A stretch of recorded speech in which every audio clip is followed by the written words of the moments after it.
Hello everyone. तो last वाली video में हमने एसिड और बेस की रिएक्शंस के बारे में डिटेल में हमने डिस्कस किया था और हमने ये देखा था कि जितने भी एसिड है और जितने भी बेस है सेम टाइप की प्रॉपर्टी को शो कर रहे थे, सेम टाइप की केमिकल प्रॉपर्टी को शो कर रहे थे। तो इसका मतलब ये हुआ कि उनमें कोई चीज़ कॉमन है तभी वो सेम टाइप की प्रॉपर्टी को शो कर रहे थे। फॉर एग्जाम्पल, अगर मैंने मेटल की रिएक्शन करवाई थी किसी भी एसिड के साथ, कोई पर्टिकुलर एसिड नहीं ले रहा, किसी भी एसिड के साथ करवाया था, तो हमने ये देखा था कि उसमें हमेशा हाइड्रोजन गैस लिबरेट होती थी। तो हम ये कह सकते हैं कि जितने भी एसिड होते हैं उसमें हाइड्रोजन कॉमन हो सकता है।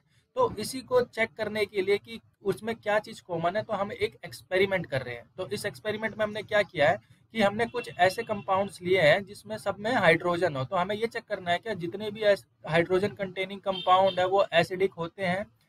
तो इससे ये प्रूफ हो जाएगा कि जो एसिडिक प्रॉपर्टी है वो हाइड्रोजन की वजह से होती है। तो इसके लिए हमने एक छोटा सा सेटअप किया है। सेटअप आप देख लीजिए कि एक बीकर है, उसमें कोर्क लगा रखा है, उसमें 2 आयरन की नेल लगा रखी है और इसको बैटरी और बल्ब के साथ कनेक्ट कर दिया है।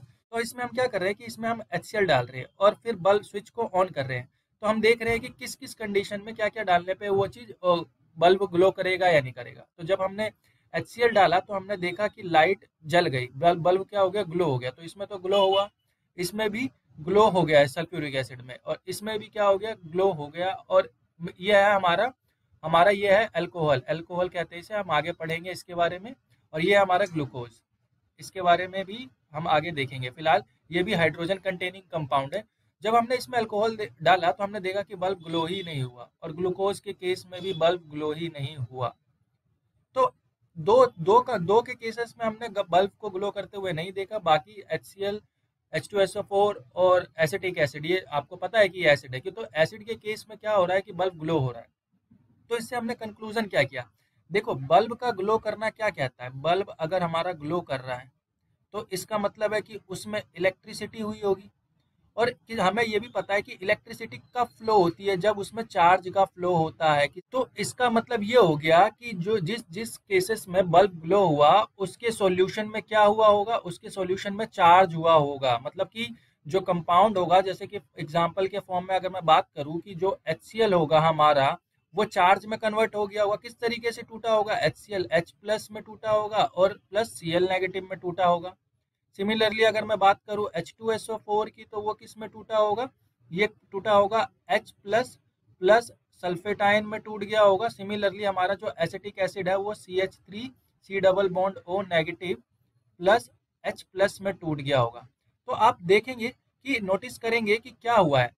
तो आप ये नोटिस करेंगे कि सब में जो कैटाइनिक पार्ट है ना, जो पॉजिटिव चार्ज वाला पार्ट है, वो सब में क्या है, कॉमन है। जैसे कि इसमें भी HCl में भी H प्लस है, सल्फ्यूरिक एसिड में भी H प्लस है, और एसिटिक एसिड में भी H प्लस हो गया। तो इससे ये प्रूव हो गया कि जो एसिडिक जितने भी एसिड है वो क्या करते हैं कि सॉल्यूशन में वाटर में घुल के क्या दे देते हैं, हमें H प्लस आयंस दे सकते हैं। तो इसका मतलब ये हो गया कि ये H प्लस आयन ही कॉमन है, जिसके कारण किसी भी एसिड का एसिडिक नेचर शो हो रहा है।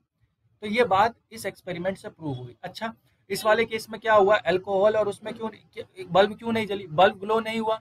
बल्ब ग्लो नहीं हुआ तो मतलब ये डिसोसिएट नहीं हुआ होगा, डिसोसिएट मतलब आयंस नहीं हुए होंगे, इसीलिए बल्ब ग्लो नहीं हुआ होगा। तो इस केसेस में हम कहेंगे कि बल्ब ग्लो नहीं हुआ, और इसका मतलब ये है कि इसमें H प्लस आयंस रिलीज ही नहीं हुए हैं। और H प्लस आयन रिलीज नहीं होंगे तो ये कंपाउंड भी एसिडिक नेचर शो नहीं करेंगे। तो दिस इज ऑल अबाउट कि क्या था, किसी भी एसिड में क्या कॉमन होता है और क्या चीज़ कॉमन नहीं होती। तो हमने एक कंक्लूजन निकाला कि जितने भी एसिड है उसमें क्या होता है, हमारा H प्लस आयन हमारा कॉमन होता है। और H प्लस आयन को हम ऐसे नहीं लिखेंगे, H प्लस आयन को AQ के फॉर्म में लिखते हैं, क्योंकि वो वाटर में है ना, इसलिए हम AQ के फॉर्म में लिखते हैं। यहाँ PPT में थोड़ी सी एरर हो जाती है, तो प्लीज़ इग्नोर कर देना उसको। तो यहाँ पे एक लाइन देख, सिमिलरली क्या होगा बेसेस में, बेस में क्या होता है, हमारा OH होता है। तो all basis have OH negative hydroxyl ions in common between them. ठीक है, जितने भी बेसेस होते हैं उसमें OH नेगेटिव आयन कॉमन होता है। तो फाइनली यहाँ से एक कंक्लूजन हमें ये मिल गया कि जितने भी एसिड हैं उनमें जो सेम प्रॉपर्टी है, सेम केमिकल प्रॉपर्टी है, उसका कारण सिर्फ और सिर्फ H प्लस है। और जितने भी बेसेस हैं उसमें जो बेस का कारण है वो सिर्फ और सिर्फ हाइड्रोक्सिल आयन है। तो हम नेक्स्ट देखते हैं। नेक्स्ट है हमारा कि एसिड और बेस इन वाटर सॉल्यूशन। तो अभी तक हमने ये जाना कि जितने भी एसिड होते हैं वो H प्लस आयन देते हैं। क्या जितने भी एसिड आयन है सिर्फ वो वाटर में ही H प्लस देते हैं, या उसके अलावा भी वो H प्लस में डिसोसिएट होते हैं या नहीं, ये हमें चेक करना है। तो हमने क्या किया है, इसमें हमने एक सेटअप लिया है। इस सेटअप में हमने क्या लिया है, सोडियम क्लोराइड लिया है, NaCl लिया है, और इसमें हम क्या कर रहे हैं, drop wise sulphuric acid add कर रहे हैं। एक्चुअली ये ना प्रिपेयर बहुत अच्छा मेथड है HCl गैस को प्रिपेयर करने का। अब जैसे ही हमने इसमें सल्फ्यूरिक एसिड डाला होगा और तो इसमें कोई गैस निकली होगी, उस गैस को हमने एक पाइप के थ्रू कनेक्ट कर दिया, और इसमें हम क्या कर रहे हैं कि ब्लू लिटमस पेपर को लेके आ रहे हैं। अब देखो हुआ क्या होगा रिएक्शन में क्या हुआ होगा कि NaCl हुआ होगा ना, NaCl, तो उसने क्या किया होगा, सल्फ्यूरिक एसिड के साथ रिएक्शन करके वो क्या बना रहा होगा, HCl गैस बना रहा होगा, और बाकी सोडियम सल्फेट हमारा बन रहा होगा Na2SO4। तो हम ये चेक कर रहे हैं क्या ये HCl गैस है, ये क्या ब्लू लिटमस पेपर को रेड कर देगा क्या। तो जैसे ही हमने ये चेक किया, जब HCl गैस निकल रही थी, तो पहली ऑब्जर्वेशन हमने ये देखी कि जब HCl गैस था तो वो ब्लू लिटमस पेपर को करता ही नहीं था रेड, वो रेड किया ही नहीं। लेकिन जैसे ही हमने लिटमस पेपर में थोड़ा सा पानी ऐड किया, तो ये क्या हो गया, फिर से रेड कलर में शो हो गया।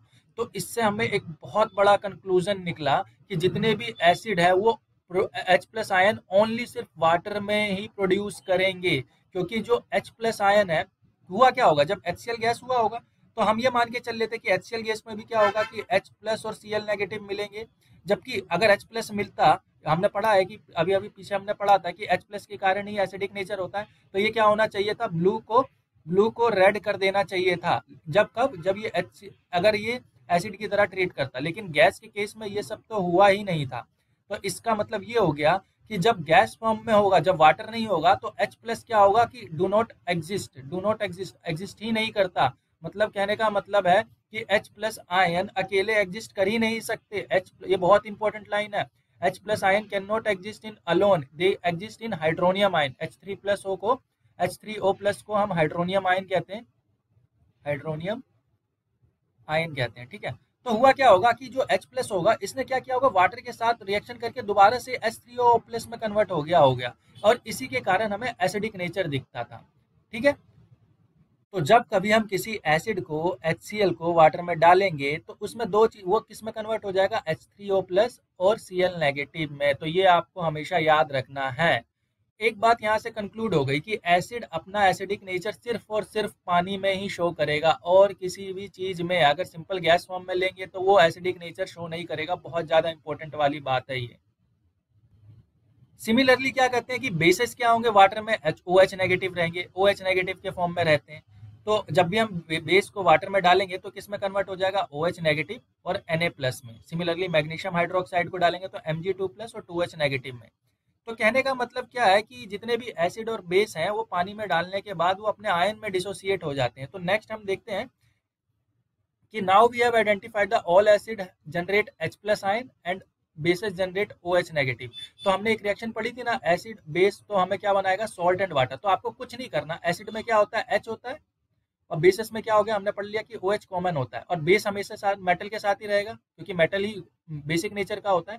तो आपको क्या करना है, H और OH से तो वाटर देखो बनता था ना, H और OH की रिएक्शन के साथ हमेशा H प्लस और OH नेगेटिव के साथ वाटर बनता था, और बाकी जो M और जो एसिड के साथ जो उसका एनायन हो गया, उसके साथ आपको सॉल्ट बना देना है।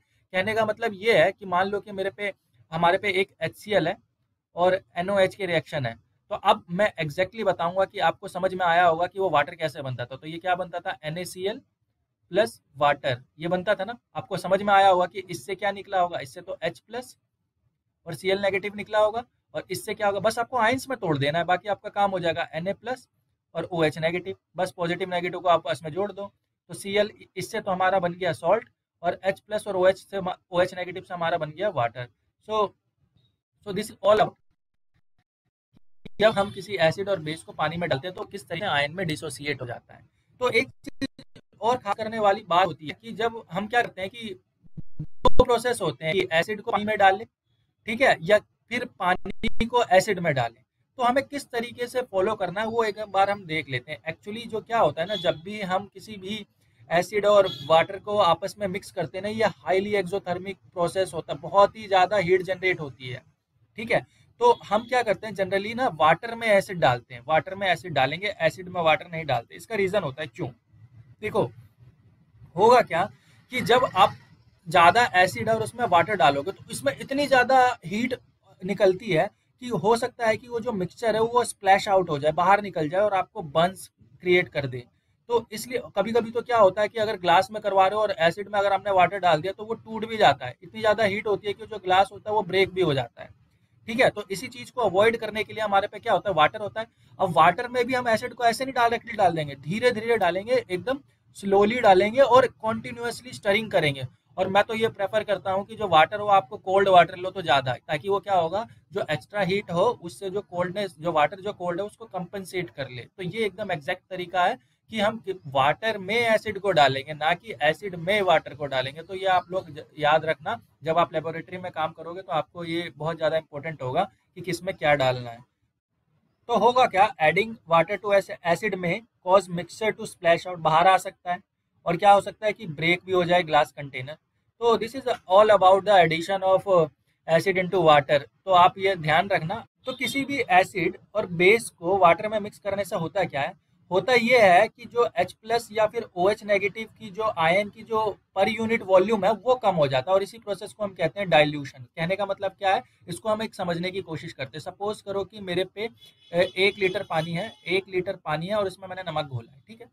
अब इसमें क्या किया है, मैंने ऊपर से फिर से 1 लीटर और पानी कर दिया, अब ये 2 लीटर पानी हो गया और इसमें अभी भी वही नमक है।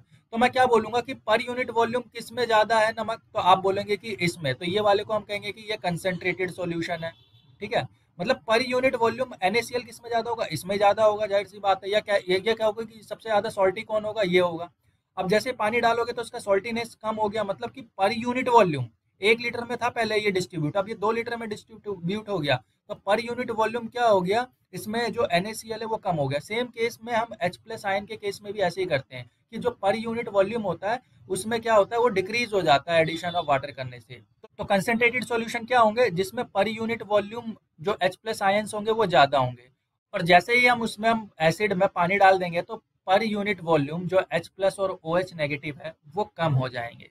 So this is all about the concentrated solution और डाइल्यूशन के बारे में। तो इस वीडियो में बस इतना ही, मिलते हैं नेक्स्ट वीडियो में। Keep watching, thank you so much for watching this video.